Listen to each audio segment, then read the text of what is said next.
Guys, I'm going to teach you how to make homemade mozzarella cheese using a couple quick ingredients. I dissolved 1.5 teaspoons of citric acid. You can buy this in the grocery store or online. I've dissolved it into 1 cup, preferably filtered water, of cold water. And we're just going to add it to any milk that you want, 1 gallon. And you're going to slowly heat that milk up to 90 degrees. Next, we're going to take rennet tablets, R-E-N-N-E-T. Get those online too. We only need 1/4 of 1 tablet. We're going to dissolve that into 1/4 of cool water. Meanwhile, the mixture of citric acid in our milk is starting to already curdle our cheese. So we're just going to wait until that dissolves. Now that the milk has been cooking very slowly until it reaches 90 degrees, we've taken it off the burner. We're going to add 1/4 cup of that cool solution with the rennet tablet right in there. We're going to mix it up for 30 seconds. And it's really starting to harden our cheese, but we're going to give that a few more minutes. Alright, it's been 5 minutes. So what we need to do is take a long knife that goes all the way down to the bottom of the pan. I'm making some slices down that allow the heat to penetrate it a little bit more.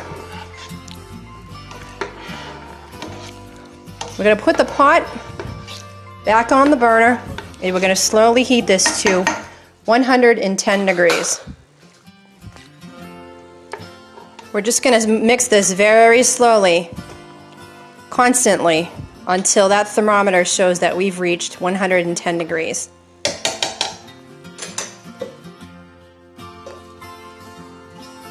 Alright, we're at 110 degrees. We're going to go ahead and take this pot off the burner and we're going to be stirring it very slowly for 2 to 5 minutes.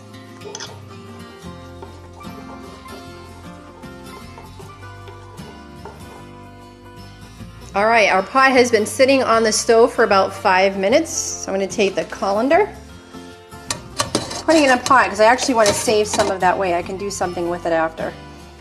And we're going to go ahead and take our curds and we're going to pour it in. Alright, I officially strained all of the curd into the strainer and now it's sitting here, kind of cottage cheese-like. And I'm just making sure that all the whey has been drained out completely out of my cheese curd. And there's still some whey sitting on the bottom.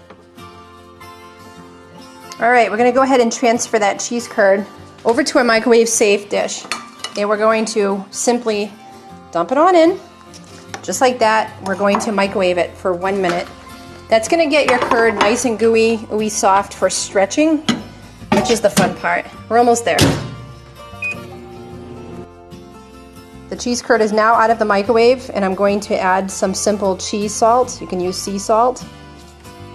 I would say probably a couple pinches. You can never have too much.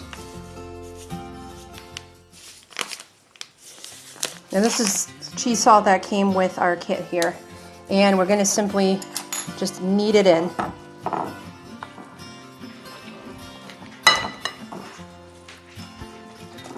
We're going to do this for about a minute and then we're going to microwave it 1 more minute to get that cheese completely soft. Alright.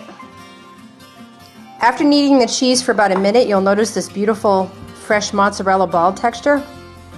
This is when you can rip off some portions a little bit neater than I am because I'm doing this one-handed. But I would cut this with a knife and we can make cheese curds, fresh cheese curds.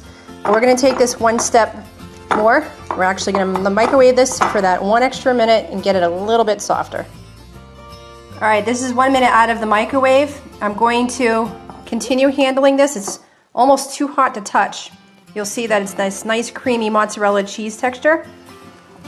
I'm going to continue to knead this for 1 more minute and then it'll be nice and cool to the touch at that point, and then we're going to pretty much wrap it up. Alright, I'm going to show you guys what I'm going to do this way because this is my first video ever in the whole world and I'm not good at this. So what I'm doing is finally using both of my hands and I'm actually stretching the cheese. It's hot to touch, but it's okay, it's not going to burn you. So I am just stretching the cheese. The more you stretch it, the stiffer your mozzarella will be. So this is how we make mozzarella sticks. This is how we make string cheese. All these fibers that you see from stretching, creating more air pockets in there and making it stiffer as you go. So that's one way of going about doing it. If you want to make string cheese, you can cut this into little segments and roll it out.